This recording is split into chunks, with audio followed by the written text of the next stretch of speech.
পশ্চিম দিকে থুতু ফেলা বা পা দেয়া জায়েজ আছে কিনা?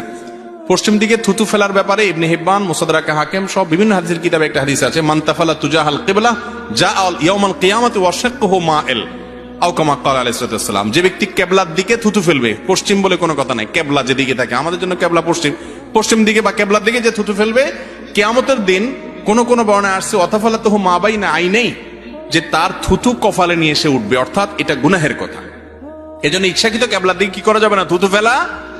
আচ্ছা, এই জিনিসটা কি আমাদের খেয়ালে থাকে বলেন? থুতু ফেলান দরকার, ফেলে দিছি, পশ্চিমে গেছে না পূবে গেছে, উত্তরে গেছে না দক্ষিণে গেছে, কারোর খেতে গেছে না গায়ে গেছে, দেখার কোনো খবর নাই। মুসলমান এত বেদিশা হবে না, বেহুশ হবে না।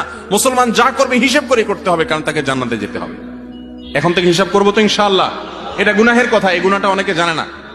যে কোনো দিকে থুতু ফেলে দেয়, আগে ফেলেছেন সেজন্য আল্লাহর কাছে মাফ চাইবেন, সামনে যেন আর এটা না হয়।